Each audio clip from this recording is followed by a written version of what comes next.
Sahyadri news आवाज महाराष्ट्राचा। चंद्रकांत पाटलांचं सगळ्या ठिकाणी आगमन होत आहे। जोरदार लाटा बहिणीकडून टाळ्या होत्या। चंद्रकांत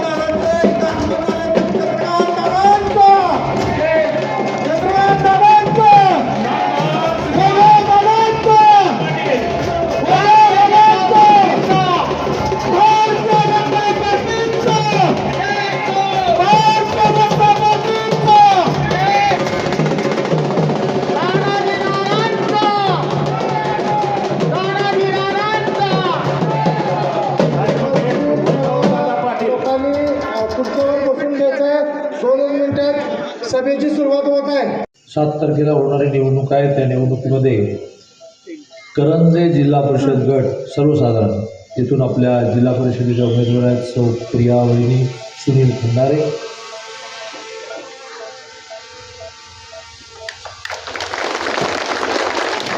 करंजे पंचायत समिती गणामधून पंचायत समितीचे आपले उमेदवार आहेत श्री शिवाजी धोंडेराव माने, आणि एका जिल्हा परिषदेला 2 पंचायत समिती असणार।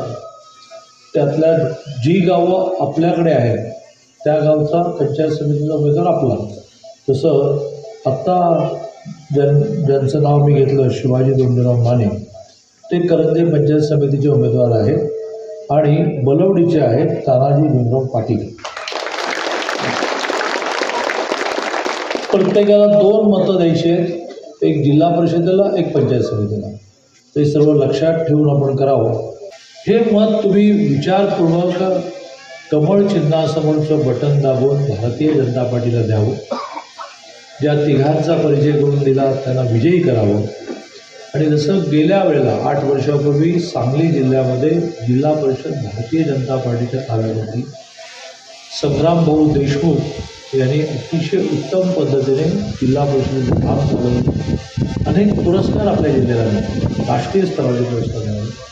तसं पुन्हा एकदा 7 तारखेला निवडणूक आणि 9 तारखेला निकाल लागून सांगली जिल्हा परिषदेमध्ये भाजपची सत्ता यायची असेल तर एक जागा महत्त्वाची आहे।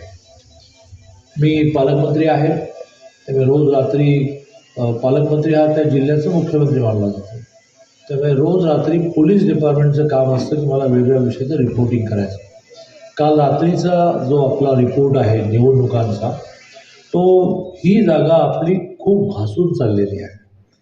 ही जागा जर 2-3 दिवस आपण नीट मेहनत घेतली तर निघणार आहे, आणि म्हणून आपल्या सगळ्यांना 2 कामं देण्यासाठी मी इथे उभा आहे। एक काम, आपण सगळ्यांनी विरोधी पक्षातल्या कोणातरी महत्त्वाच्या माणसाला आज उद्या सकाळी चहाला घरी बोलवावं।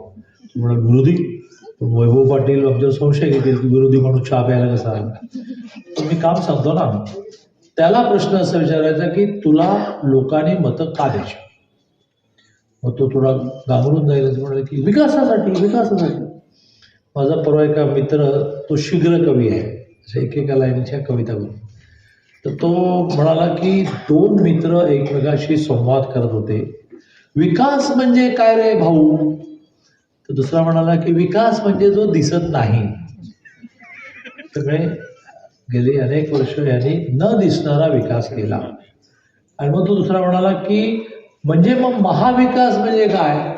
तो म्हणाला महाविकास म्हणजे महाविकास आघाडी, की ज्याच्यामध्ये काँग्रेस, शरद पवारांची राष्ट्रवादी आणि उद्धवजींची शिवसेना आहे।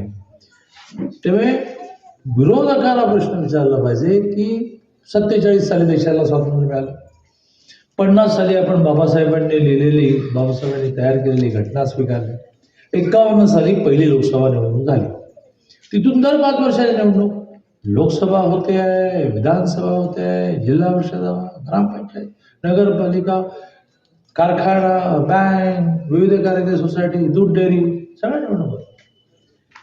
काही वर्ष अपवाद सोडला तर तुम्हीच जिंकलात ना।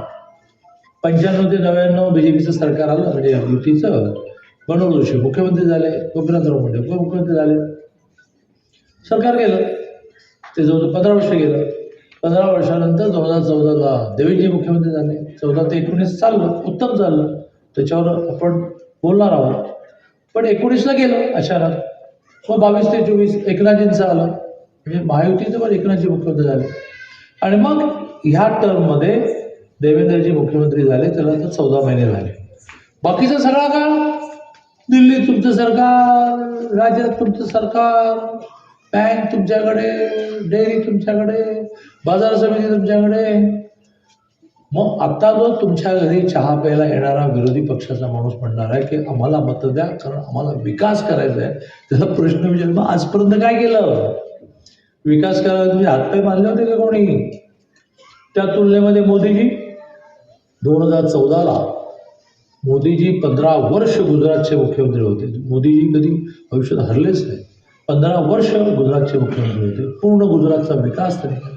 गुजरातचे रस्ते उत्तम केले, गुजरातच्या शेतकऱ्यांना पाणी मिळालं, गुजरातच्या शेतकऱ्यांचं उत्पादन वाढलं, त्या उत्पादनाला भाव वाढला, महिलांना सन्मान मिळाला. आणि देशभरातून डिमांड असे आले की मोदीजी आता तुम्ही देशाचं नेतृत्व करा. आणि 2013 साली भारतीय जनता पार्टीने निर्णय केला की मोदीजींना आपण आता पंतप्रधान पदाचा उमेदवार म्हणून लोकांच्या समोर आणलं पाहिजे. मोदीजींचा झंझावात सुरू झाला. ते तुम्हा सगळ्यांना असं म्हणाले की मला एकदा चान्स द्या, एकदा मी या देशाचा चेहरा बदलून दाखवू. आपण सगळ्यांनी त्याला चान्स दिला. 272 खासदार लागतात पंतप्रधान व्हायला, आपण 282 दिले. पण त्यांनी त्याचं चीज केलं. 14ला ते ज्यावेळेला पंतप्रधान झाले तेव्हा देश 11व्या नंबरवर होता जगामध्ये आर्थिकदृष्ट्या. आता तो 4थ्या नंबरवर आहे. 2030 साली म्हणजे अजून 4 वर्षाने तो 3ऱ्या नंबरवर जाईल. 2035 साली चायनाला मागे टाकून आपण 2ऱ्या नंबरवर जाऊ. आणि देशाच्या स्वातंत्र्याला 100 वर्ष पूर्ण होतील 2047ला. त्यावेळेला आपण क्रमांक 1 वर जाऊ. हे मी म्हणत नाही, मोदी म्हणत नाही, जागतिक जाणकार असं म्हणतात की हे 47ला नंबर 1 वर जाणार. ते अमेरिकेलाही मागे टाकतील. त्यामुळे एक काम तुम्हाला दिलं, विरोधकांना विचारा की तुला मतं का द्यायची. आता दुसरं काम दिलं की लोकांना त्यावेळी सांगा, हा फरक पहा म्हणून सांगा की मोदी जे आले देशाच्या सीमा सुरक्षित झाल्या. मोदीजींच्या पंतप्रधान पदाला 11 वर्ष झाली. 2दाच देशामध्ये आतंकवादी हल्ले झाले. दोन्ही वेळेला घुस के मारेंगे म्हणून घुसून मारला. सिंदूर ऑपरेशन दाता झालं. आणि त्यामुळे मोदीजींच्या नेतृत्वाखाली देश सुरक्षित झाला. जगामध्ये आपली मान उंचावली. आपल्या भारतीयांना जगामध्ये काही कोणी मानतच नव्हतं. आता म्हणाले यू आर फ्रॉम इंडिया, ओ कम या. का तर मोदीजींनी देशाची केलेली प्रगती आपण टी व्हीवर पाहतो, कधी कधी फिरायला जातो. पुण्याची मेट्रो, मुंबईजवळचा अटल सेतू, जगातला समुद्रावरचा सगळ्यात मोठा ब्रिज मानला जातो अटल सेतू, ज्याने मुंबईकडे जाण्याचं अंतर 1 तासाने कमी केलं. शेतकऱ्यांचे धरणं अपूर्ण होती ती पूर्ण केली, कालवे पूर्ण केले. आपल्या जिल्ह्यामध्ये टेंभूचं पाणी आणि म्हैसाळचं पाणी हे पार जतसारख्या दुष्काळी भागाला देऊन पुढे मंगळवेढ्याने सांभाळलं पाहिजे. शेतकरी संपन्न झाला. इकडे जे गटापूर पूर्ण झालं. त्या जे गटापूरमुळे सातारा जिल्ह्यातला मान आणि खटाव जो प्रचंड दुष्काळ, प्यायच्या पाण्याची दुर्भिक्ष, ऊसाची शेती सुरू झाली, डाळिंब मिळायला लागला. 2014 नंतर मोदीजींनी सर्वसामान्य माणूस सुखी कसा होईल, सर्वसामान्य माणूस समृद्ध कसा होईल आणि सर्वसामान्य माणूस सुरक्षित कसा होईल असा प्रयत्न केला. त्यांच्या मागोमाग 6 महिन्याने महाराष्ट्र सरकार आलं. देवेंद्रजी मुख्यमंत्री झाले. 32,000 गावात, आपल्या महाराष्ट्रात 43,000 गाव, 27,000 ग्रामपंचायती आहेत. मग ग्रुप ग्रामपंचायती धरून 43,000 गावं आपल्या महाराष्ट्रात आहेत. 32,000 गावातला दुष्काळ 14 ते 19 मध्ये देवेंद्रजींनी संपवला. त्याचा उल्लेख मगाशी इथे पण झाला. आपल्या नदीचं पात्र आपण रुंद करून घेतलं. जलयुक्त शिवाराच्या माध्यमातून त्यांनी त्या गावातला पोटातला जमिनीचा पाण्याचा साठा वाढवला. लोकांना पैसे उपलब्ध करून देऊन शिकवलं की आपल्या गावात पडणारा पाऊस पळून जाऊ द्यायचा नाही, म्हणजे पाहून जाऊ द्यायचा नाही, तो आपल्या गावातच पकडून ठेवा, त्याला जमिनीमध्ये जिरवा. मग तुमच्या गावातल्या जमिनीच्या पोटातली पाण्याची लेवल वाढेल, तुमच्या विहिरीला पाणी येईल, तुमच्या तळ्याला पाणी येईल, तुमच्या पाझर तलावाला पाणी येईल. त्या पाझर तलावाचं पाणी पुन्हा विहिरीत जाईल, तुमच्या विहिरीत टच्च भरतील, वर्षातून तुम्ही 3 पिकं घेऊ शकता. झालं. महाराष्ट्रामध्ये शेतीचं उत्पन्न 1,00,000 कोटीने वाढलं. इकडे मोदीजींनी 4 वेळा गेल्या 11 वर्षामध्ये शेतमालाचे भाव वाढवले. आपला पट्टा सगळा साखर पट्टा आहे, ऊस पट्टा आहे. ऊसाला FRP देताना कारखानदार जेरीला यायचं. मी सहकार मंत्री होतो, मला ॲक्शन घ्यावं लागायचं. कारखानदार म्हणायचे आपण देऊ कुठून? 1900 रुपये साखर, 2800 रुपये ऊसाचे द्यायचे. मोदींनी इतिहासात पहिल्यांदा ऊसात साखरेचा भाव बांधून दिला. 3100च्या खाली कोणाला विकायला परवानगी नाही. परिणामी साखर कारखानदारांकडे पैसे आले, ऊसाची बिलं भागायला लागले. इथेनॉल नावाचा शोध जगात लागला होता, आपल्या देशात आपण सुरू करत नव्हतो. इथेनॉल हे पेट्रोल डिझेलच आहे, जे ऊसापासून तयार होतं, ऊसाच्या मळीपासून तयार होतं. ते इथेनॉल हे पेट्रोल डिझेलमध्ये मिक्स करता येतं, ते स्वस्त पडतं. म्हणजे ग्राहकाला हे पेट्रोल डिझेल स्वस्त पडेल, ऊस शेतकऱ्याला चांगले पैसे मिळतील. सगळ्या कारखान्याने इथेनॉलचे प्रोजेक्ट लावले. साखर तरी तयार करा, इथेनॉल तरी तयार करा, खूप पैसे मिळवा, शेतकऱ्यांना द्या.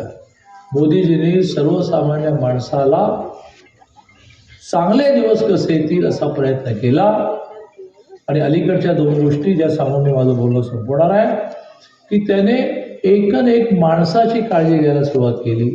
9 कोटी शेतकऱ्यांना देशामध्ये दरमहा 12,000 रुपये ते देतात.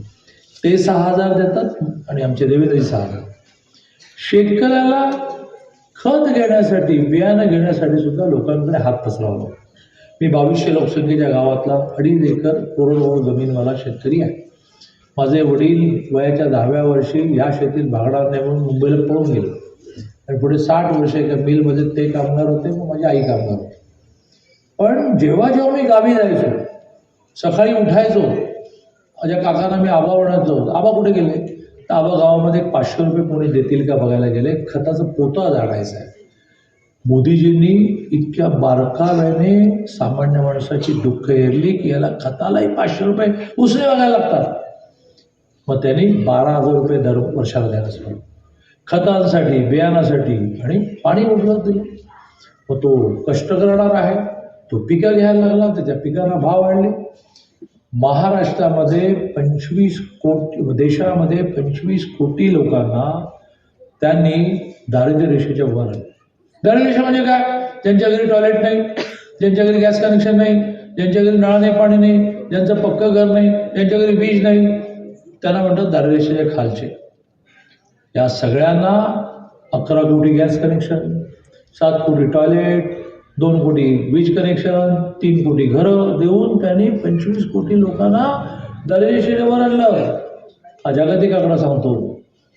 असं मोदींनी एका बाजूने हायवे केले, वारकऱ्यांसाठी पालखी मार्ग केला. कोण पालखी मार्ग केला? 11,000 कोटीचा पालखी मार्ग केला. पालखी घेऊन जातो आपण आळंदीहून आणि देऊन उडूश रस्ते असायचे, खूप ॲक्सिडेंट व्हायचे. काय लंबे तेवढे रस्ते केले, सिमेंट कॉन्क्रीटचे रस्ते केले. गावामध्ये पालखी ज्यावेळेला मुक्कामी असायची, 8 दिवस लोक पळून जायचे, तर लोक बाहेर पोपटवरच शौचालय जायचे. 5-5 हजाराचे आता टॉयलेटचे 3 सेट असतात. एका गावामध्ये 5,000 लावले, तोपर्यंत 3ऱ्या गावाला 5,000 लावायचे, जेणेकरून लोक टॉयलेटमध्ये जातील. त्या गावातली लोक आता पळून जात नाहीत, आठवडाभर त्यांच्या गावातली घाण जात नाही, असं होत नाही. त्याला म्हटलं स्वच्छ वारी, सुंदर वारी. हे सगळे प्रयोग त्यांनी करत असताना माणसावर लक्ष केलं. त्यातून त्यांनी आता म्हटल्याप्रमाणे दरवर्षाला 12,000 शेतकऱ्यांना द्यायला सुरुवात केली. दरवर्षाला 18,000 रुपये महिलांना द्यायला सुरुवात केली. मुख्यमंत्री माझी लाडकी बहीण, त्याच्यातून दर जसं शेतकरी देशामध्ये 9 कोटी, महाराष्ट्रामध्ये मुख्यमंत्री माझी लाडकी बहीण 2,42,00,000 महिलांना मिळते. दर महिन्याला 4,000 कोटी रुपयाचं पेमेंट असतं. वर्षाला 48,000 कोटी रुपये मुख्यमंत्री माझ्या लाडकी बहिणीला जातात. देशात 10 राज्य अशी आहेत की त्यांचं वार्षिक बजेट पण 48,000 कोटी नाही आहे, पण एकट्या मुख्यमंत्री माझ्या लाडक्या बहिणीला 48,000 कोटी रुपये आपण देतो. तुम्ही म्हणाल ते महाराष्ट्रातले आकडे केले, जर आमच्या जिल्ह्यातले दिले तर बरं. तेवढे सांगून मी माझं बोलणं संपवेल. ती जी शेतकऱ्यांना 12,000 रुपये देण्याची योजना आहे, त्याला आपण प्रधानमंत्री किसान सन्मान निधी म्हणतो. ही आपल्या जिल्ह्यामध्ये 3,86,196 3,86,196 शेतकऱ्यांना दिली जाते आणि 21 हप्ते दिले गेले. 4 महिन्याचा एक हप्ता असतो. त्यातून मोदींचे आणि फडणवीसांचे मिळून 2100 कोटी शेतकऱ्यांना दिले गेले. आता आपण येऊ मुख्यमंत्री माझ्या लाडकी बहिणीकडे. मुख्यमंत्री माझी लाडकी बहीण आपल्या जिल्ह्यामध्ये 6,99,976 म्हणजे 7 लाख महिलांना दरमहा 1,500 मिळतात. तुम्ही म्हणाला आमच्या तालुक्यात सांगा ना. खानापूरमध्ये 45,116 खानापूर तालुक्यामध्ये 45,116 महिलांना दरमहा 1,500 मिळतात. कशासाठी हे सगळं चाललं आहे? तर ह्या देशातला माणूस सुखी झाला पाहिजे. या देशातल्या महिलेला सन्मान मिळाला पाहिजे. मग तिला बसमध्ये अर्ध तिकीट मिळालं पाहिजे. तिच्या मुलीला जन्मापासून 18पर्यंत 1,02,000 रुपये मिळाले पाहिजे. तिच्या नावाने ती जर पोस्टात पैसे ठेवणार असेल तर इंटरेस्ट रेट जास्त मिळाला पाहिजे. किती इंटरेस्ट रेट मिळतो माहिती आहे? जन्मताच मुलीच्या नावाने 6,250 ठेवायला सुरुवात करा. 15 वर्ष ठेवा. 15 ते 21 भरू पण नका आणि काढू पण नका. 21व्या वर्षी 53 लाख रुपये मिळतात. 53 लाख. त्यामुळे एवढे 6,250 महिन्याला दूर काय घर कसं चालवायचं? 500 भरा 3 लाख मिळतील. 1000 भरा 6 लाख मिळतील. का? तर मोदीजीने त्या स्कीमला इंटरेस्ट रेट चांगला दिला. 15 ते 21 त्याला लॉकिंग म्हणतात. आपण लॉक केल्यामुळे त्याचं एकदम व्याज वाढलं आणि 6,250 मुलगी जन्मल्या जे अकाउंटला पोस्टात ठेवतात त्यांच्या मुलीला 21व्या वर्षी 53 लाख. या देशातल्या सर्वसामान्य माणसांनी या फिगरचा कधी विचार केला आहे? म्हणून मला असं वाटतं की सातत्याने लोक मोदींना मतं देतात. याचं कारण त्यांना ह्याची जाणीव झाली. मोदी है मुमकिन है. मोदी आहे तर शक्य आहे. राम मंदिर पण होणार, 370 कलम रद्द होणार आणि सिंदूर ऑपरेशनमध्ये घुसून मारणार. हा मोदींबद्दल कॉन्फिडन्स आल्यामुळे बिहारमध्ये 124 आमदार लागतात मुख्यमंत्री व्हायला. 202 आले. विरोधक बघतच राहिले काय झालं. महाराष्ट्रामध्ये 144 आमदार लागतात मुख्यमंत्री व्हायला. 237 आले. आणि मग आता विरोधकांनी सुरू केलं आहे की ही मुख्यमंत्री लाडकी बहीण जी आहे ना ती बंद करा, किंवा मुख्यमंत्री माझी लाडकी बहीण जी आहे ना ती बंद करणार आहे. तुम्ही त्या विरोधकांना असं म्हटलं पाहिजे शुभ बोल 1500चे 2100 होईल असं म्हणून की रे बंद होईल कशाला म्हणता. आणि करतील. देवेंद्रजी राज्याची आर्थिक स्थिती हळूहळू सुधारते आहे. त्यामुळे विरोधकांना म्हणा बंद होणार ताई ते बंद होणार आहे निवडणुकीपुरत आहे हे शुभ बोलणार नाऱ्या असं म्हण 1500चे 2100 बंद होईल कशाला म्हणतो. उलट काल 2 मोठ्या योजना महिलांसाठी आल्या. तुम्ही टी व्ही नीट बघताय नुसतं सिरियल बघता. टी व्ही बघता की नाही, बजेट बघता की नाही.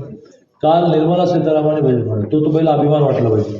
एक महिला देशाचं बजेट मांडते, 10व्यांदा मांडते, सलग 10 वर्ष. निर्मला सीतारामने बजेटमध्ये 2 गोष्टी महिलांसाठी नवीन मांडली. बाकी खूप मांडली. शिक्षणासाठी खूप मांडली. मी शिक्षण मंत्री आहे त्यामुळे मी खुश आहे की खूप पैसे आता आम्हाला शिक्षणाला मिळणार. पण 2 महिलांसाठी मांडले. एक म्हणलं की मुख्यमंत्री माझी लाडकी बहीण ज्यांना मिळते त्यांना विनातारण 1 लाख रुपये कर्ज मिळणार. तारण बिरण काही द्यायचं नाही. बँकेला तुमच्या अकाउंटला दरमहा 1500 रुपये येतात. हेच तारण. त्यांना माहिती आहे की हप्ता पक्का घेता येईल आपल्याला. तर विनातारण 1 लाखाचं कर्ज मिळणार. करायचं काय? तर मोदीजींनी सगळ्या 22 राज्यामध्ये BJPचे मुख्यमंत्री किंवा उपमुख्यमंत्री आहेत त्यांना सांगितलं की मला देशात 3 कोटी महिला लखपती दीदी करायचे आहेत. लखपती दीदी म्हणजे काय? तर जिचं वार्षिक उत्पन्न 1 लाख आहे, महिन्याला 9,000 म्हणजे वर्षाला 1,08,000 आहे. 3 कोटी महिला करायच्या. सगळ्या मुख्यमंत्र्यांनी आदेश दिले. सगळ्यांनी काल घोषणा केली 1 लाखाचं लोन हे विदाऊट तारण मिळणार. तर तुम्ही व्यवसाय करावा, तर त्याला 4 पैसे मिळावेत आणि त्या व्यवसायातून जो प्रॉडक्ट तयार होतो तो विकायला प्रत्येक जिल्ह्याला 10 कोटी दिले. मी पालकमंत्री आता मला सांगली जिल्ह्यात ते 10 कोटी रुपये घेऊन बिग बाजार बांधायचं ओनली फॉर महिलांच्या वस्तूंना विकण्याचे मोठे केंद्र. 2-2 हजार स्टॉल असतील. 1 रुपये डिपॉझिट नाही, 1 रुपये भाडं नाही. ताईने सगळे पैसे मिळवलेले घरी घेऊन जावे. मोदीजी असं म्हणतात की तिला पैसे दिले तर ते घरी जातात. तिला पैसे दिले तर त्यातून तिचं घर समृद्ध होतं. आणि म्हणून मग त्यांच्या ह्या म्हणण्यावर गमतीने मी असं म्हणत असतो की आमच्या ताईला मुख्यमंत्री लाडकी बहीणचे 1500 मिळाले की ते काढले की ती पहिलं मुलीचं दप्तर घेते, मग बरेच दिवस पोरगं मागे लागलं आहे म्हणून बॅट घेते, नवरा साडी घेऊ की न घेऊ परंतु थंडी फार आहे म्हणून नवऱ्याला एक मफलर घेते आणि थोडे उरले तर तांदळाच्या डब्यात नेऊन ठेवते. हे झालं आमच्या महिलांचं. पण आमच्या वैभव पाटलांना 5000 रुपये मिळाले की ते पहिलं काय करतात की ते सगळ्या मित्रांना म्हणतात या या या या या हायवेला एक चांगलं हॉटेल सुरू झालेलं आहे, पार्टी करूया. आणि मग खाण्याच्या नादात लक्षात येतं की 5000 रुपये संपले, वर 200 रुपये झालं बिल. बायकोला फोन हळूच म्हणतात पोरं 200 रुपये पाठवून दे. त्याच्यात हॉटेलवर सोडणार नाही ना 200 रुपये. त्यामुळे गमतीचा भाग सोडा, परंतु ह्या देशामध्ये शेतकरी समृद्ध करावा. महाविद्यालयीन विद्यार्थिनींचं सगळं शिक्षण माफ केलं. मी शिक्षणमंत्री. दर वर्षाला 1800 कोटी रुपये महाराष्ट्रातल्या आपल्या बहिणींच्या वतीने आपण कॉलेजना भरतो. मेडिकलला फी नाही, इंजिनिअरिंगला फी नाही, 842 कोर्सेसना फी नाही. का तर ती कॉलेजला गेली पाहिजे. ती जात नाही. आज का जात नाही आहे? तर मुलगा आणि मुलगीमध्ये मुलगा जातो. आता ती म्हणते हो बाबा फी बी भरावं लागत नाही. आता काय अडचण नाही. यावर्षी वेगवेगळ्या कोर्सेसमध्ये मुलींची संख्या 1 लाखाने वाढली. 1 लाखाने वाढली कारण त्यांची फीस भरणं बंद झालं, त्यांना फी भरावं लागत. आता यात सुद्धा किती संवेदनशील पण असतं सरकारचं. तर एका परभणीला मुलीने आत्महत्या केली. ती आत्महत्या केल्यानंतर तिची चिठ्ठी सापडली. त्या चिठ्ठीत तिने लिहिलं की सरकार माझी निम्मी फी भरते, धन्यवाद, पण निम्मी फी भरायला माझ्या बापाकडे पैसे नाहीत. 3 दिवस झाले मला कॉलेजमधून बाहेर काढतात म्हणून मी आत्महत्या. ताबडतोब निर्णय झाला, नो अर्धी फी, पूर्ण फी भरायची आपण. आणि पूर्ण फी मुलींची आपण भरायला सुरुवात केली. वर ज्या मुलींना हॉस्टेल मिळत नाही त्यांना शहरामध्ये दरमहा 6000, सांगलीसारख्या छोट्या शहरामध्ये दरमहा 2800. 6000 म्हणजे 10 महिन्याचे 60,000, 2800 म्हणजे 10 महिन्याचे 28,000. रूम येऊन राहण्यासाठी, हॉस्टेल नाही ना तुला रूम घेऊन राहा, तू मेस लाव, हाताने स्वयंपाक कर, 4 जणी एकत्र या आणि 28,000 चौघीचे एकत्र करा, पण तुम्ही शिका. महिलांना निम्म तिकीट उगाच दिलं नाही. काही झालं की तिला तर नवरा म्हणतो की हे तू सारखी काय माहेरी जाते. आता ते म्हणते निम्म्या तिकीटच जाते, पूर्ण तिकीट द्यायचे. पण आमचे माझ्यासहित पुरुष पण हुशार. ते काय करतात की तालुक्याची सगळी कामं तिला सांगतो, तू निम्म्या तिकीटच सगळं करून ये, मी आपलं झोप काढतो. त्यामुळे निम्म तिकीट असेल, जन्मापासून 18पर्यंत 1,02,000 देणं असेल, मोदींची पोस्टातली योजना असेल, मुख्यमंत्री माझी लाडकी बहीण असेल, हे सगळं, शेतकऱ्यांना 12,000 देणं असेल, तरुणांना 10,000 रुपये दरमहाप्रमाणे 11 महिन्यांचे जॉब असतील, 11 महिन्यानंतर काही ठिकाणी त्यांना ॲब्सॉर्ब करणं असेल, घेणं किंवा सर्टिफिकेट देणं असेल, हे सगळं या देशातला सर्वसामान्य माणूस सुखी आणि समृद्ध होण्याचा चालला आहे. आणि त्यामुळे मोदींचे हात मजबूत करण्यासाठी आपल्याला ह्या जिल्हा परिषदेतल्या सगळ्या जिल्हा परिषद पंचायत समिती सगळ्या जागा विजयी करायच्या आहेत. थोडंसं ही सीट जिल्हा परिषद थोडीशी घासून चालली, 100ने पुढे 100ने मागे चालली. या 2-3 दिवसात तुम्ही सावध नाही राहिलात तर फार मागे जाऊ शकतो. कारण महात्मा गांधींचा जन्म होणार आहे.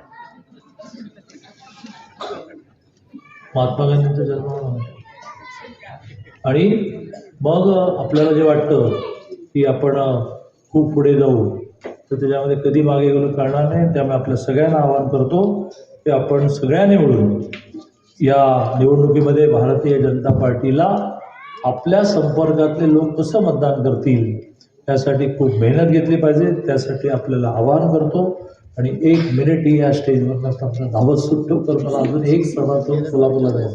जय महाराष्ट्र. निमित्तानं या जिल्हा परिषदेच्या निवडणुकीच्या निमित्तानं एक चांगलं सक्षम असा पर्याय नेतृत्व म्हणून सौ प्रिया सुनील पाटील यांना आपण दादा इथं उमेदवारी दिलेली आहे. ज्या सुनील खंदारेंनी मोही गावामध्ये असताना गेली 10 वर्ष सातत्यानं तिथल्या ग्रामपंचायतीची सत्ता बरोबर ठेवली. किंबहुना सत्ताकारण न करता समाजकारण करण्याचं फार मोठं काम त्या व्यक्तिमत्वानं इथं केलेलं आहे. आदरणीय गोपीचंद पडळकर साहेब असतील, आदरणीय सदाशिव भाऊ असतील, यांच्या नेतृत्वामध्ये काम करत असताना त्या गावाने परिसरामध्ये अत्यंत चांगल्या पद्धतीचं काम त्यांनी उभा केलेलं आहे। एक कामाचा माणूस म्हणून त्या परिसराची जाण असणारा व्यक्तिमत्व सुनील दादा आहे आणि त्यांच्या पत्नीनं आपण या जिल्हा परिषदची उमेदवारी आपण देतोय। एक चांगला पर्याय म्हणून लोक आज त्यांना स्वीकारतात आणि मला खात्री आहे दादा की 7 तारखेचं मतदान होईल आणि 9 तारखेला ज्यावेळी निकाल या जिल्हा परिषदचा येईल त्याच्यामध्ये 100% या करंजे जिल्हा परिषदेची जागा ही भारतीय जनता पार्टीचाच विजयी असेल ही शाश्वत मी तुम्हाला या निमित्तानं सांगू शकतो।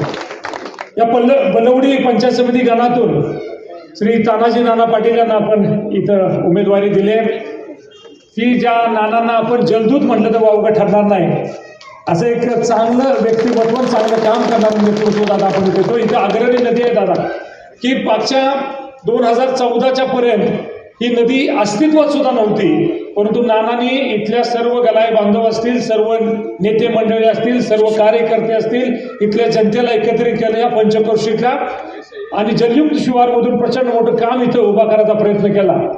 महाराष्ट्राचे मुख्यमंत्री म्हणून देवाभाऊ जेव्हा पहिल्यांदा मुख्यमंत्री झाले त्यावेळी सगळ्यात पहिलं जे काम त्यांनी केलं किंवा उद्घाटन किंवा इथं निधी देण्याचं काम केलं ते अग्रणीचं नदीच्या पात्राचं रुंदीकरण करायचं। त्याला साहेब उपस्थित होते त्यावेळी यांचा विशेष सत्कार झाला होता आणि यांनी फार मोठं काम या परिसरात उभा केलं। असं एक चांगलं नेतृत्व आपण इथं पर्यायी म्हणून बलवडी पंचायत समिती गणातून देतोय। दुसरे आदरणीय अण्णासाहेब शिवाजीराव माने साहेब ते करंजे पंचायत समिती गणातून इथं उमेदवार आहेत। खरं तर अण्णासाहेबांनी त्यांच्या कार्यकालामध्ये स्वतःचं कुटुंबाबरोबर समाजातील अनेक लोकांना मदत केली।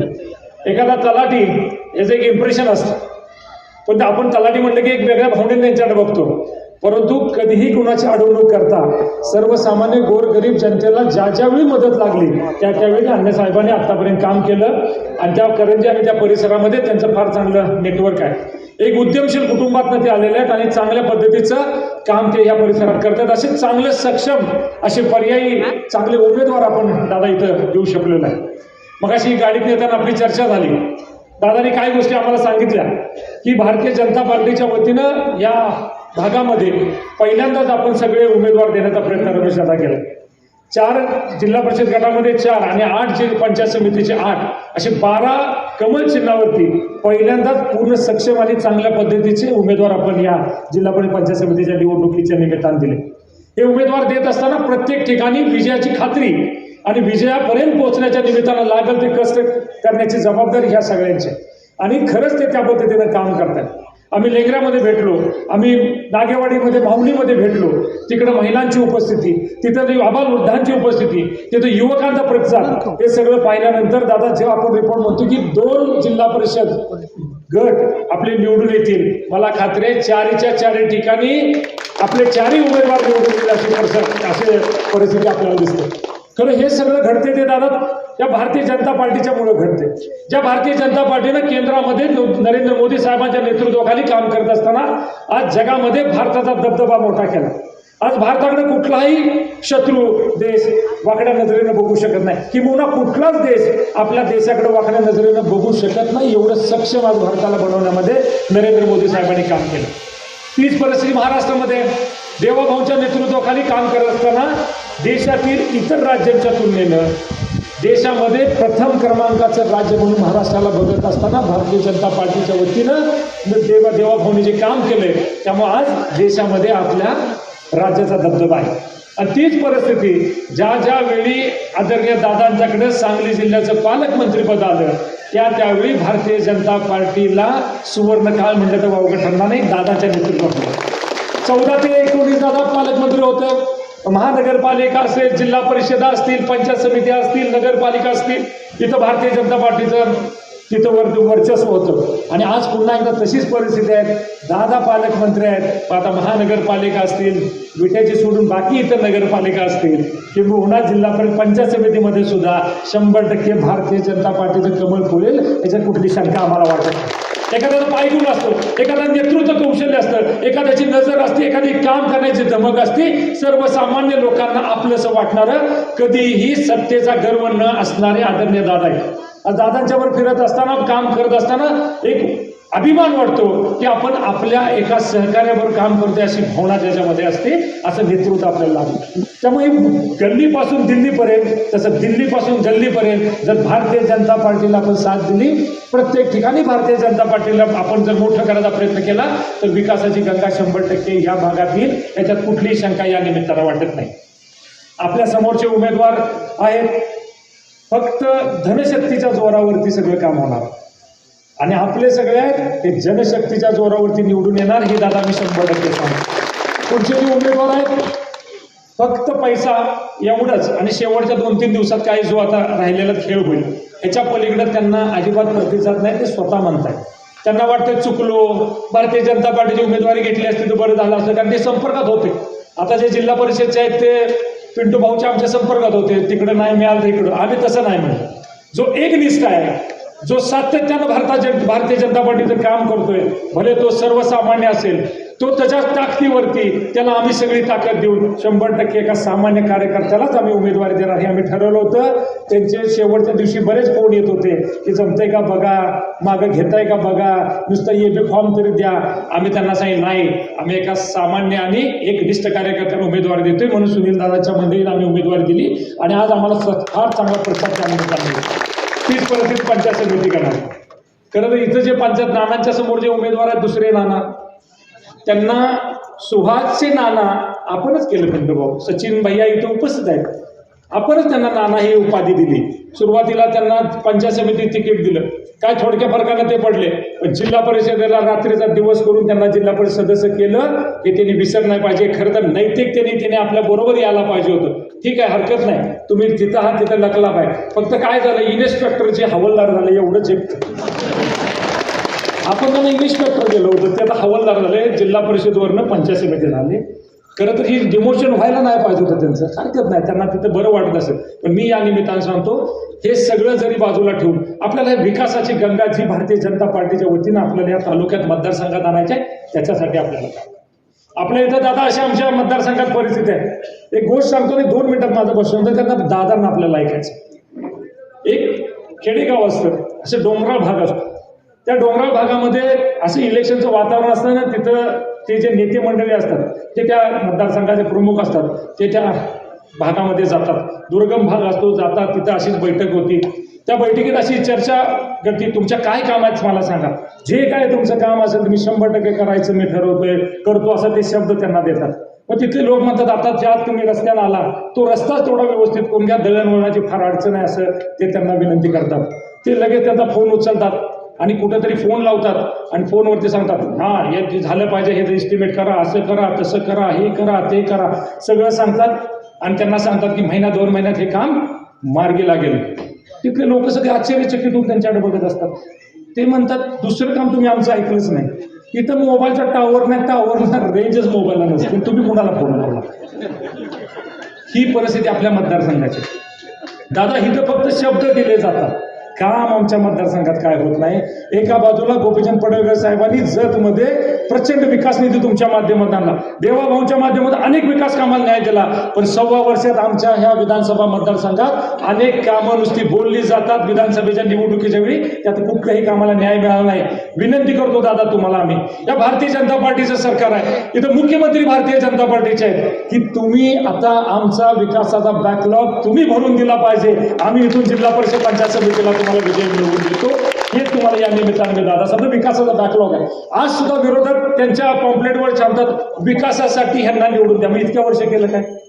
आज 25 वर्ष जिल्हा परिषद पंचायत समिती तुमच्याकडे आहे. मागचे सदस्य कोण होते तर नाव सुद्धा माझी माता भगिनी सांगू शकत नाही. महिला सदस्य होते जिल्हा परिषदला, त्याचं नाव सुद्धा सांगू शकत नाही. ही कामाची पद्धत आहे. कोण मागच्या वेळी पंचायत समिती सदस्य होतो याचं नाव तुम्हाला लक्षात नाही.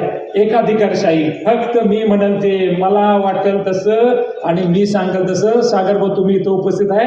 काय ग्रामपंचायतमध्ये ताडाजीवाड्याची ग्रामपंचायत तुम्ही आणली, सरपंच आमच्या ताई आहेत तिथं. पंचायत समितीत जाताना स्वाभिमानानं आपल्याला जाता येत नाही. हे थांबवण्यासाठी एकदा पंचायत समिती आपल्याला आपल्या विचाराच्या आणायचं आहे, की जिथं जाणारा आमचा प्रत्येक कार्यकर्ता स्वाभिमानानं जाईल, स्वाभिमानानं काम सांगेल आणि स्वाभिमानानं सामान्य जनतेचं काम करेल ही भावनेसाठी ही निवडणूक आपल्याला महत्वाची आहे. त्यामुळे रात्रीचा दिवस करूया, पुढचे 3-4 दिवस राबूया. माझ्या माता भगिनी दादा तुम्हाला अनेक गोष्टी सांगतील, तेवढ्या गोष्टी जरी तुम्ही पोहोचवल्या तर 100% माय माऊली आपली सगळी आपल्या पाठीमागे उभा राहील आणि 100% भारतीय जनता पार्टीच्या कमळ चिन्हासमोरचं बटन दाबून सर्वच्या सर्व उमेदवाराला विजयी करेल ही मला आश्वासकता वाटते. त्यामुळं आजच्या या सभेच्या निमित्तानं एकच संकल्प करूया की ज्या अपेक्षेनं दादाने आपल्याला पक्षात घेतलं, ज्या अपेक्षेनं दादाने आपल्याला बरोबर घेतले, त्यांची अपेक्षा एवढीच आहे की ह्या मतदारसंघात सुद्धा कमळ फुललं पाहिजे. तर मेजर कमळ फुलवून दाखवूया एवढंच या निमित्तानं सांगतो आणि थांबतो. जय हिंद, जय महाराष्ट्र. संग्राम माने करंजे यांना मी विनंती करतो की कार्यक्रमाचं आभार आपण मानावे.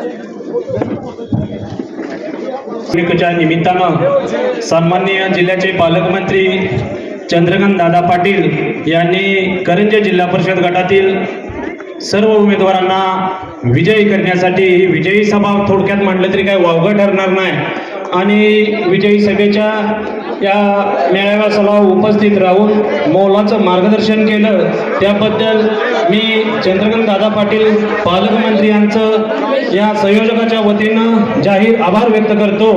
तसेच विटानगरीचे शिल्पकार सन्माननीय विटानगरीचे माजी नगराध्यक्ष सन्माननीय वैभवदादा पाटील यांनी वेळात वेळ काढून आपली उपस्थिती दाखवली त्याबद्दल सर्वांचं जाहीर आभार व्यक्त करतो. तसेच सांगली जिल्हा भाजपाचे सरचिटणीस विलासप्पा काळेबाग व राज्याचे नेते गोपीचंद पडळकर यांचे विश्वासू खंदे समर्थक सन्माननीय राजूशेठ जानकर या सर्वांनी आपल्याला तसेच या सर्वांनी मार्गदर्शन केलं आणि मौलिक विजयी सभेसाठी मौलिक मार्गदर्शन केलं त्याबद्दल या संयोजकाच्या वतीने या सर्व मान्यवरांचं मी जाहीर आभार व्यक्त करतो.